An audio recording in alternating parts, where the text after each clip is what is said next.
Tudo bem, Nori? Boa tarde para você. Tudo certo, Pedro. Tudo em paz. Maravilha. Vamos começar esse Visão de Jogo fazendo uma viagem. Eu coloquei aqui no mapa para a gente poder dar uma olhada. O mapa do Rio de Janeiro, a gente estava falando do Rio de Janeiro agora há pouco, Nori, porque ele tem um detalhe importante que tem a ver com o esporte, que é uma viagem aqui no meio da Baía de Guanabara, onde a gente vai chegar nessa ilhota aqui, que está distante ali da capital fluminense. E aí já aparece o nome dessa ilha aqui, Ilha de Paquetá, uma ilha pequenininha que você só consegue acessar de barco, né? Tem as balsas que levam as pessoas para lá, os barcos. Carro não circula, né? Não circula. E o que tem a ver essa ilha com o esporte brasileiro e internacional, Noriega?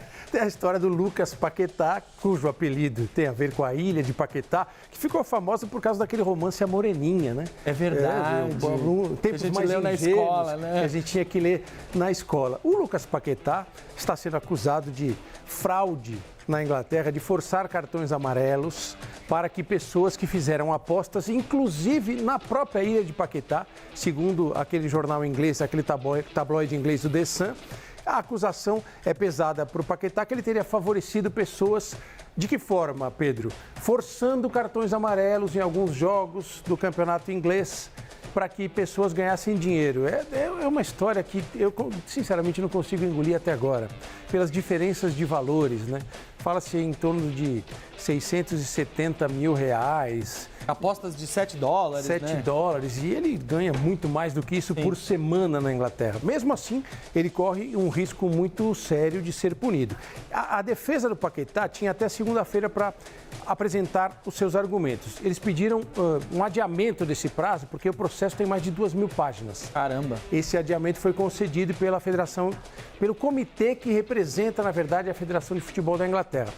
E muita gente pergunta o seguinte: ele continua convocado pela seleção brasileira que vai disputar a Copa América. Mas e se ele for condenado, o que acontece? Primeiro que ele ainda não foi condenado. Se ele for condenado, o que deve acontecer provavelmente é que a Federação Inglesa peça uma internacionalização dessa punição, para que ela valha no mundo todo. E ele, se ele, por exemplo, for banido do futebol na Inglaterra, a Inglaterra vai pedir que ele seja banido em todo o mundo. Mas isso demora um pouco. Demora, porque ele vai ter agora mais um tempo para se defender, mas o risco existe. E para a gente contextualizar, Pedro, isso aconteceu com jogadores aqui do Brasil que foram envolvidos em casos de apostas.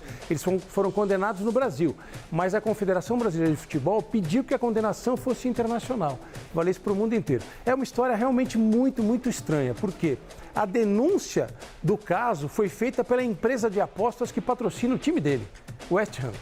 Que teve uma movimentação acima do normal nesse tipo de caso e tal, né? E foi pesquisar. Porque para as pessoas entenderem, basicamente você pode apostar no resultado da partida e ganhar dinheiro se você acerta ou se você chega perto, no time vencedor, mas também em coisas pequenas, tipo um cartão amarelo, né? Que minuto vai sair o gol, tem tudo quanto é tipo de aposta. Só que na Inglaterra, os atletas profissionais, eles são proibidos de apostar em qualquer tipo de situação. Eles não podem apostar nem em jogos de outros times, quanto mais do time que ele defende. Sim, pois é. Complicado. Bom, vamos torcer para que as investigações avancem com rapidez para a gente poder saber se de fato o Paquetá tem ou não responsabilidade nesse caso. Para o Brasil e para a seleção brasileira seria uma perda tremenda ele de fato ser culpado por ter feito esse desvio.